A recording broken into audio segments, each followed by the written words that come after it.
And don't forget, the winner as well goes on to play red, so... Yeah, and I think this could possibly... Let's introduce our players up here in the Northwest. We have got our red Terran. It is Ryung. And it looks like over here in the Northeast is going to be our blue Zerg player. It is FXO Lucky. And Ryung, he looks so confident when you see him playing, as you can just see on screen. He just looks like, I the tiger, you know, I got this. And that is something that every single player in Slayers has. When they come to these events, you've seen how Slayers have done so well in MLG, and they're doing quite well here. We still have MMA, which is going to be the next game. I cannot wait for that one. MMA versus, sorry, so what am I on about? That's not the next game, that's later. But in this Stop getting so excited, Apollo. I'm like going deeper. Focus on the casting. I might go deeper on the ground. I'm like, throw me a rope, DJ. I'm pulling you out, buddy. I'm excited too. We got some great matches here. We got to find a winner for this one, and these guys have both played games in which I believe they truly do deserve their win. And now it's going to find out. You wipe the slate clean. Like you said, you like this map choice, and I do too. I'm really excited to see. I mean, this kind of map, this has the potential. The last game, I didn't quite check the counter at the end, but I feel like it had to have been an above 30 in-game minute matchup. I think this one has the ability to go further and further than that. Oh, definitely.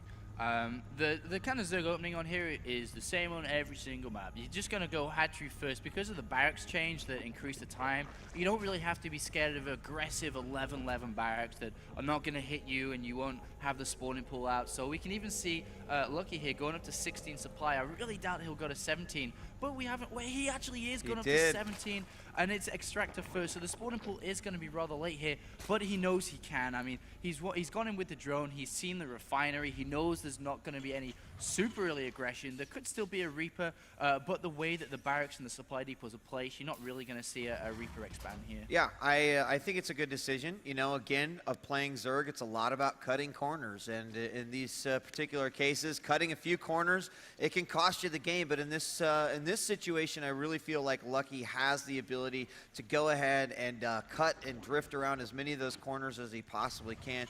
We are going to see the factory going down there at the front, and the barracks will lift off, go in the back. Now, we could see something similar to what he tried in the last game, which was very, very early. Actually, it was game number 1, where he ended up building the starport right away and then putting a tech lab. But that does not look like what he's going for, as the reactor will go down on that racks. Yeah, that's interesting. It's an interesting location for the factory, for the barracks to be placed that far back. And, you know, every decision these players make, there's a reason behind it. So I'm looking at his barracks being like, all right, why did he throw it that far back? Does he want to hide the fact that the factory is going to have a reactor on it? So maybe he can surprise with the Hellions? We'll have to see. We'll really just stick with it. But I think he's going to lift it up, but we'll have to follow that. Meanwhile, the SCV is in the main base. He sees that speed has been researched. He sees that gas has been taken off as well. And he even can see like there's 4 left in the bank for Lucky. And Lucky's just going to go ahead and really hit his economy hard. And there is the lift up for the factory. And yeah, he's just going to hide it at the back. He wants to have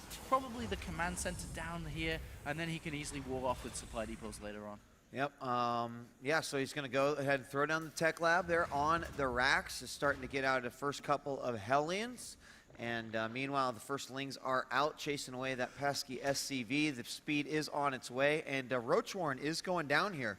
So in this particular situation, again, decent response. Last time in game 1, he was going for the roach horn, saw something, and then decided to cancel it. So we will see him actually put some roaches out on the field here today. Meanwhile, Ling's just spreading around here. This is brave, DJ Wheat, because this is the same way that Lucky beat Boxer, okay? So he went for the roach Ling. It's what we're going to be seeing here. And to be honest, Boxer fluffed it up a little bit. He didn't defend correctly. And I think that Ryung is, you know, a player that can do it. And as long as he does, he's going to be able to do it. Stim is on the way. Marines are out. Let's have a look at the switch-ups. Ooh, he doesn't have that many, but he is going to another reactor onto the factory. So this could actually be a lot more dangerous than it is. But we do have roaches on the way now, 4, 5. He's kept in gas as well, so he's going to want to be building more. And I'm looking at the vision of Ryung.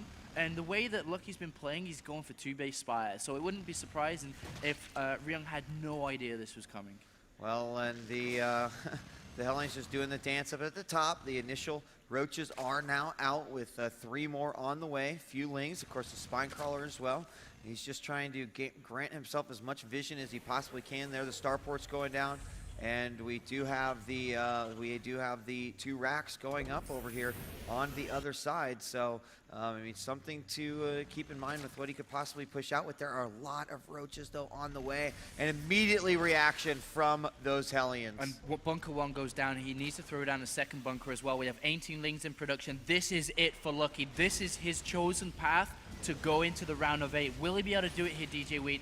Roaches are in pursuit, and there's a lot of them. There isn't a second bunker, so Ryung's just going to rely on 1. He's going to have to pull SCVs. He may even sacrifice the natural and just defend in the front, and he's in the mix of teching to all these different structures. He doesn't have anything solid here. Oh, and the bunker is going to go down just in time. There it goes up, but the Roaches, they may not even care at all about that. We're trying to see the Hellions move in and out, duck and try to get rid of as many Lings as they possibly can, but what will take care of the Roaches? They're going to march forward. There's nothing here to block them. Raise the supply depot. No, it doesn't matter. They're still going to get inside the base and destroy everything. Oh, no. Oh, he can surround. He does have stim. He's got surround on these Roaches, and the Lings are going down, but he's going to lose so many SCVs in here. Even if he does clean it up, his economy is in shambles. And look at the mini-map. Oh my God, so many Lings, DJ Wheat. Yeah, so many Lings on the way over, and already 18 SCVs been killed, down to 11 here, and I think Ryung might be standing on his last Ling, and FXO Lucky may have done it here with a quick Roach Ling all-in build, and there it is, GG! Lucky has done it. Wow. Oh my God, that is such a big win for Lucky and FXO. FXO have been performing so well recently. In the GSL, it's player after player after player, and now in IPL 3, Lucky does it. Oh my God.